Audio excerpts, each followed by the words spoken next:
Joining us to break down all of this and to explain to us what has happened and where they are going from here is Mr. Kenneth Okonkwo. He is a lawyer, politician, public affairs analyst, columnist, and chieftain of the ADC.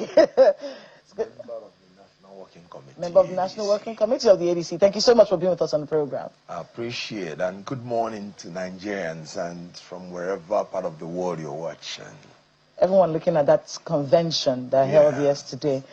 Forget the optics. Everyone said it was hot. They were robbing. If someone here lost her phone there yesterday, you know, forget all of the optics. At its core, some say that this convention was an exercise in futility. What do you make of that thought process, considering how loyal you are to this party? Well, first of all, let me say that we have the bragging right to say that we conducted one of the most peaceful conventions that has ever been held in this country within the short while that we had, under intense blackmail, under intense intimidation and manipulation. The theme of the convention is very clear. So Nigeria will work for freedom, for security, and for prosperity. I don't need to tell any Nigerian now that Nigeria is not working. I just heard you talk about Plateau.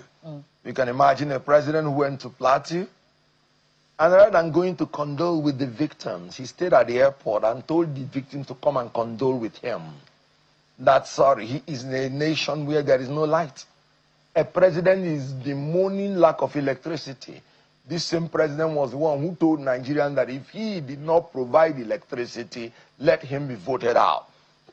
And right there he told them, of course incompetently, that it will never happen again. I told Nigerians that Tinubu is incapable of giving security. It is not just that there is no security. He is incapable of doing it. Before he left the Plateau, series of deaths immediately followed his empty declaration and empty boast, which Agbeni Rauf Aregbesola has rightly described in our convention, that renewed hope is a scam. I told Nigeria from the one that this is renewed hopelessness, so that Nigeria may work for, for security. One major important point in our theme of this convention, because without security, there is nothing you can do. We are having security challenges all over Nigeria. In Borno State, our armed forces are being killed and massacred. As I talk to you, insecurity is a daily occurrence. So you don't need last week to refer to the data of failure of this government. Without security, any other thing cannot come into shape. Let's talk about freedom. And that's where our convention comes in. We are not having crisis in ADC. You're not. What we have, according to MBA, not me, is legal maneuvering, institutional capture, and misuse of judicial authority to weaken our democratic space. That was why NBA won that the courts should be arbiters of justice, not instruments of political advantage. They warned that INEC should be neutral, not participant in political contests. So you are dealing with a system that is skewed against institutional capture by Tinubu and his incompetent and corrupt aides, not by my words. So you're saying that the ADC describe them as kakistocrats. We do not have any crisis whatsoever. Everything is fine in the ADC. Beautiful. What are all these factions about? Mark Aregbesola faction, Nafiu Bala, and then Kachikwu and Temitope. But there's a new one now. That's the new one. You know, what's all these factions about if everything is fine in the ADC? Thank you for that. If you guys in the media are not careful, one day Kella Megwa will come and declare herself the chairman, national chairman of ADC. And then the media will start calling her a factional chairman. They are giving reasons. Yes. They are giving reasons. No. Saying Reasons does not make you the chairman. What makes you chairman is the rules and constitution of a political party. If I'm here and I declare myself the president of Nigeria, would you be bold enough to call me factional president? Yes. Because, no, you will not. If the facts do not back it. No. What makes somebody president is the constitutional provisions of the process you must fulfill to become president. Not the reasons of incompetence and corruption that the person is doing in office. Now, let me tell you why I say there's no faction. a man resigned his post called Nafiu Bala. He was with me, not far away, sitting by my side when we unveiled the ADC and the new executive, July 2nd. By July 29, the party officially dissolved itself, as in the leadership, and ratified by the neck the leadership of David Mark and the rest. And then this same man, after he has been used as agents of the ruling party, that is what the MBA called legal maneuvering. And then you come and say he's a faction. Let me ask you, can one person become a faction? He has supporters. The last time we saw Let me tell you what happened in Enugu State House of Assembly. And I saw the lawmaker from the ADC standing next to him. I saw Leke Abejide standing next to him. God bless you. You're talking about the expelled lawmaker. I can tell you that by virtue of our convention yesterday, these men are expelled. Impunity has become so nauseating in Nigeria that a man can boldly come out and say he's supporting the presidential candidate of another party and still boldly claim he's a member of that party. Isn't it shameful? How can he be a member of ADC and then he is supporting the presidential candidate of APC? Do you think this is PDP? No. Do you think this is LP? This is ADC. And discipline is our watchword and our foundation. You are found doing any anti-party in ADC, you are gone. And these men are gone. Frustrated political jobbers, scavengers, trying to feed on the rotten crumb that fall from Tinubu's table. But they're calling you the same thing. They're saying you came in from the back door. Maybe at least they're saying that you came in from the back door, took over a structure that wasn't yours, kicked them out as though they were not there, and saying that you were illegal. And it's not now. He's not saying it now. He's been saying it since the beginning of this whole situation. You're talking about an unfortunate presidential candidate who continually scores less than 100,000 in presidential contests, that came into a party to the time and he was given the presidential tickets to contest for the presidents of a party. So which door did he? Okay. Yes. But there's also the fact that Atiku has been suspended of this ADC in his state. The troubles in the ADC are much, sir. There is none. And you can quote me that suspension from his ward. You don't think it's I said there is none. ADC has a constitution. We are not clowns in ADC. Please, those people are not recognized by ADC. Okay, the ones that are suspended. There was something I told people. When I came here, they were saying we're dead on arrival. I said, no. You cannot abort a child that's already born. We've arrived. But I reminded people, I said, on the day political calculation to acquire power starts in ADC, then you begin to see the elements emerge. Why do you think these people are just coming? When Kwakwanso, when Atiku Abubakar, when Peter Obi are now in one basket. These are the three persons that divided their votes that would have taken away Tinubu. Why do you think it is now that it's happening? That is legal maneuvering. There's also the fact that your convention yesterday was headed by people who have been delisted by INEC. No, you see, who made INEC? By INEC. No, you see, who made INEC a judge and a king over political parties? And now let me go into the nitty-gritty of the law. And this is the first time I'm going to break down the Court of Appeal judgment for you to see the perfidy that is in the lying Joash. The victory is assured APC. Remember, he denied it. He said it's not him. That's what he would say. He said it's not him. Remember that the press statement that he made was first of all released by presidential aides of Tinubu. Let him go and say that's him. But let me break down the Court of Appeal judgment for you to understand what I'm talking about. The Court of Appeal, first and foremost, declined jurisdiction because they said the leave was not sought. In law, anytime a court declines jurisdiction in an issue, the court has no power to make any order or judgment that affects the interest of a party. So which order is he talking about? Which judgment? Because there is no judgment by the Court of Appeal. That's why they say return to the trial court. The Court of Appeal, he said they made preservatory orders. Sorry. I am disappointed that a professor of law and a senior advocate should be saying that preservatory orders in law are mere restatement of procedural legal principles, which even without that mention, those orders are to be obeyed. Anytime a case is in court, no party is expected to do anything that will adjust the status quo of any party. And anytime a case is in the court, you are not expected to do anything that will foist a fait accompli on the court. Anytime that a case is in court, you're expected to obey all those things. So the Court of Appeal said maintain status quo. The Court of Appeal did not say revert to the status quo. That's an admission by the Court of Appeal that nobody has done anything prior to that to affect his own status quo. Now, INEC as a party there, the Court of Appeal said parties. Did you hear the Court of Appeal say the appellants should do this, the respondents should do this? Did you hear any order directed at INEC?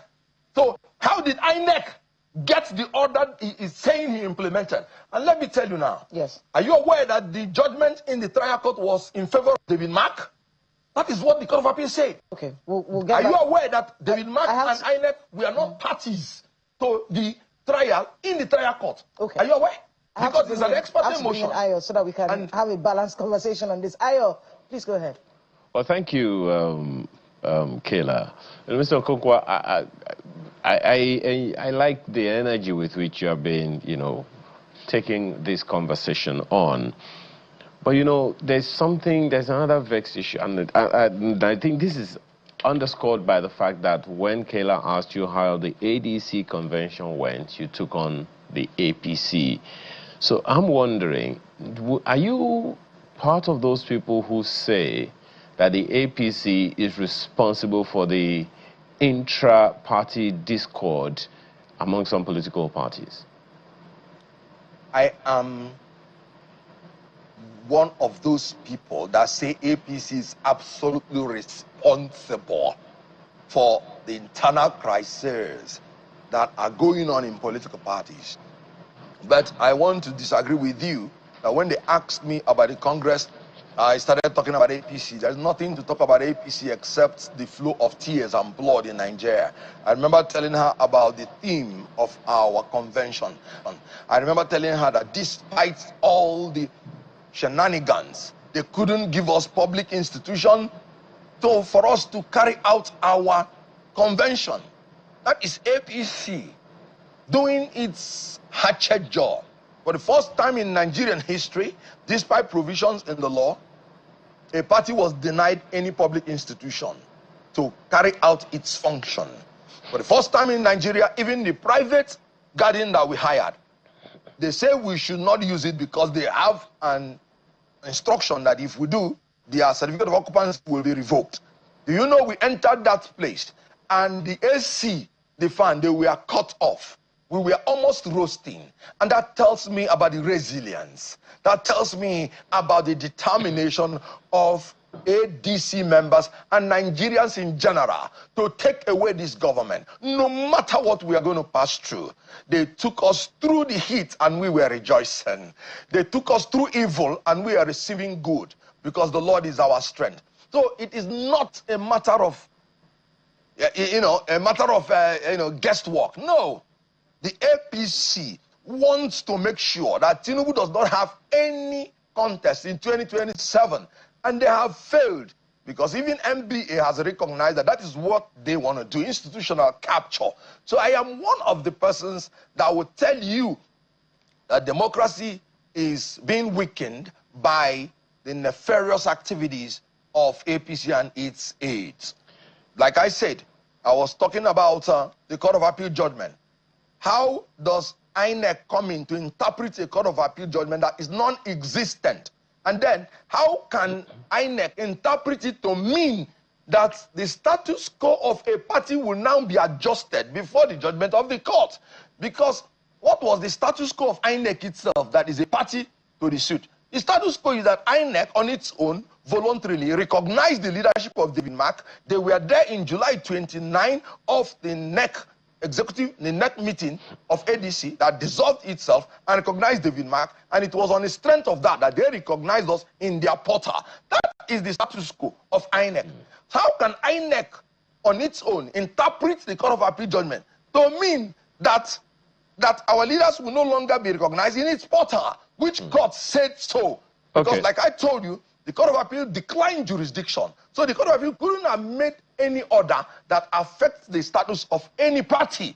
Which court said so, and which court gave one of the things that I've always found very exciting about the legal profession is that it always depends on the side of the pendulum that you are. It always depends on what angle of a conversation that you are defending. So that's the perspective that I'm taking to the comments that you're making. But back to the question that I asked, Mr. Kunko. Sorry to interrupt you. Just a second. Right. Because I'm coming.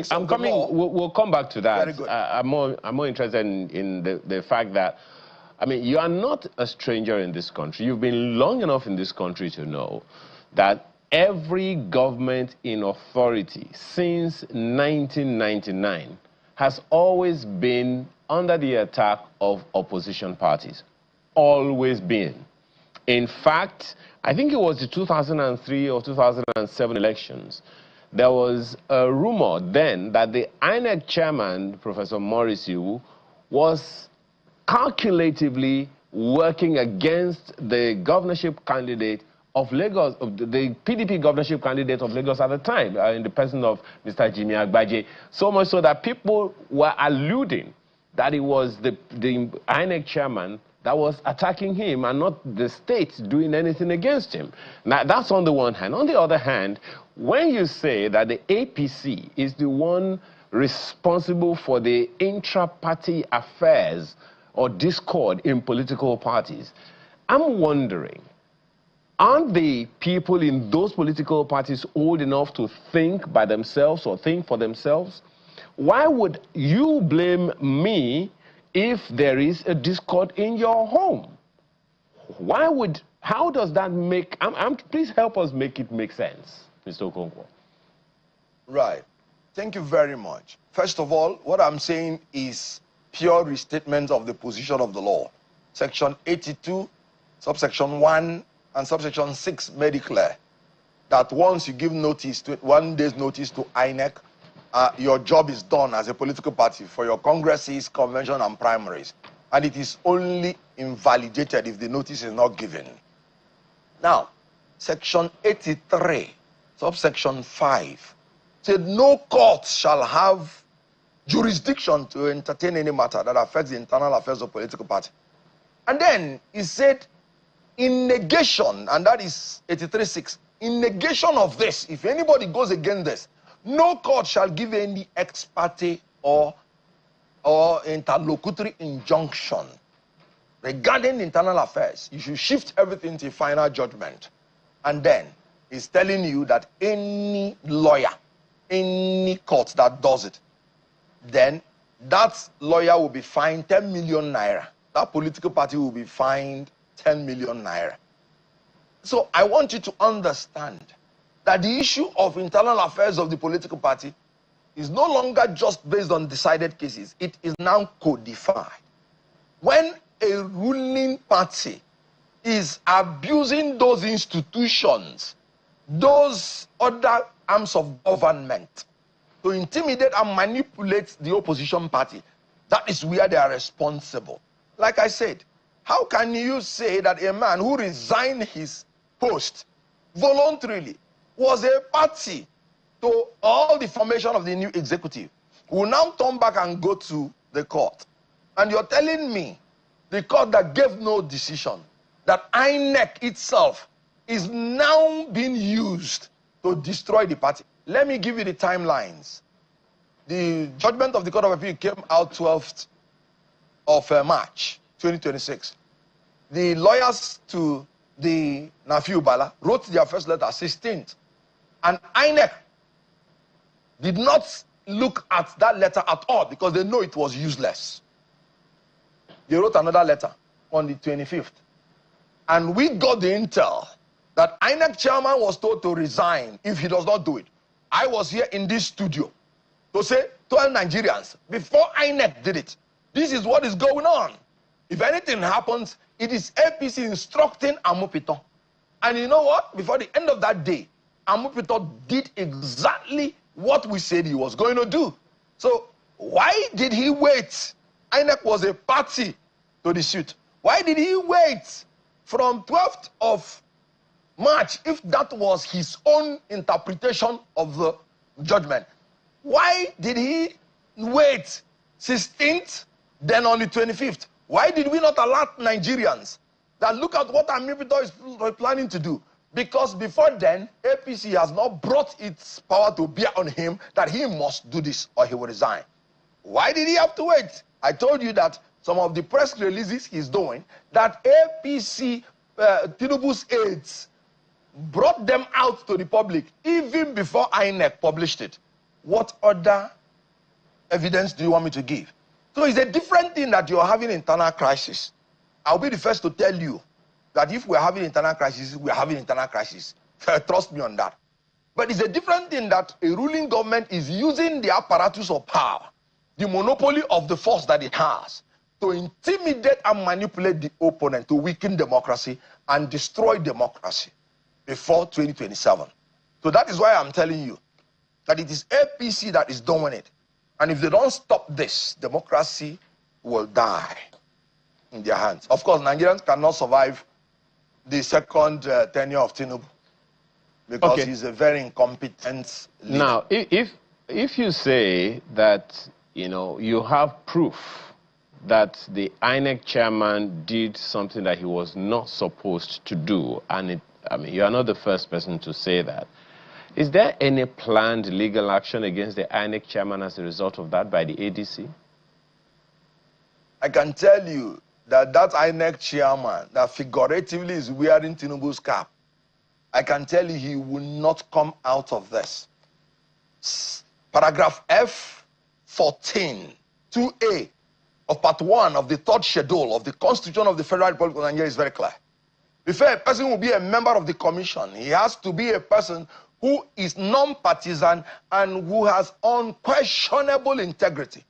So the issue here is not whether he has integrity or not. The issue is his integrity questionable? The answer is yes. Even Tinubu is questioning his integrity. Because if a professor of law who claims to be a son will be interpreting the judgment of a court that is non-existent, then he is a man that has questionable integrity. And you imagine a Joash Amupito telling you that it's a parody account. Who knew Joash Amupito before he became INEC chairman? And I've never heard of the name. So who will go and build parody accounts in his name to do what with it? One professor that is teaching in the university, what are you doing with it? And he's telling you that it was a parody account, sharing the same telephone number, sharing the same email. That man is a transparent liar. So what I'm trying to tell you is very simple. We are not having any crisis in ADC. Nafi Ubala cannot be a faction. One person cannot be a faction. There are three factions. The other people you name, excuse me, the other people you name, we are all there. There are some state chairmen of the party. We are all there part of the NEC that dissolved themselves and ratified David Mark's leadership. So your position is that what resolutions were they say they are under Dumebi, Catch or whatever his name. Even the trial court had thrown away his case, dismissed it, ended it. It's important to know that this case is so what are you talking right as infraction? We're waiting for the rulings of the court on this particular matter, and it is very disappointing that every time when it comes to internal crisis of a political party, at some point we have to wait for the courts to interpret. And it ought not to be we have to now understand what status quo antebellum means in this particular matter. Status quo antebellum is very clear. You've given your explanation of that. But as we wrap up, the resolutions that were reached at the convention yesterday. The resolution is that those bad eggs are expelled. That was all the convention was about removing them. No. We had the ratification of all our processes. Okay. You know, every decision taken by the NEC has to be ratified by the National Convention. The David Mark executive, now of which I am part of, they have now been ratified by the National Convention. Our policies and manifestos ratified by the National Convention. Our amended constitution ratified by the National Convention through popular voice vote and also through voting. So the fact that they've been delisted by INEC doesn't make this an exercise in futility. We have not been delisted. Okay. INEC corruptly and incompetently de-recognized. So the recognition by INEC doesn't make this an exercise in futility? No. Is INEC a court of law? Okay. There is no court. You know, when people say PDP, when they say Zamfara, when they say Rivers, no. There was an existing court order that says you should not do the primary. There is no existing court order that says you should not do convention and congresses. In your choice, yesterday by, we had by the Electoral Act 2006, yes, there cannot be, because you cannot make any interim or interlocutory injunction against internal affairs. Yesterday on Politics Today, we had Dele Momodu on the program, and he gave his choice of who he feels should be presidential candidate and vice. He said Atiku Abubakar, presidential candidate, Peter Obi, vice presidential candidate. So I give us yours. I have very great respect for all our aspirants. If you watch their speeches yesterday, you will see that they are all working towards removing this incompetent government. And any of them will be fit enough to take away Tinubu. We are going to organize free and fair primary elections. So you don't have a choice. And whoever emerges, ADC as a party will support that person. So I respect Dele Momodu's choice, just like I respect other people within the party that have their own choices.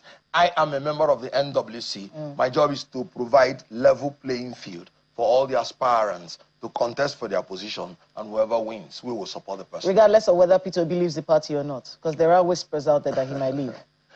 Well, if he leaves, will he now be a mobile squatter? No, anybody, any presidential aspirant in ADC, seeing what everybody is going through in ADC, that leaves ADC for another party. One, he's a mobile squatter. Then two, he is working for Tinubu. Because if all the coalition leaders are facing through all this crisis, even with the unity, then what do you think one person can do going out? Anybody that goes out of the coalition is compromised and is working for Tinubu, whoever that person is. Kenneth Okonkwo, lawyer and politician, public affairs analyst, columnist, and chieftain. I will keep saying that. No. Chieftain I cherish it. Of the African Democratic Congress and a member of the NWC. Thank you so much for being with us on the program, and good luck with all the work I know you have ahead of you. Thank you. We're going on a short break. When we come back, we're still talking politics. This time we're moving from the ADC to the People's Democratic Party. Yes? It's a lot of internal wranglings there as well, but they'll be breaking it down for us in a bit. Stay with us on Sunrise Daily. We'll be right back.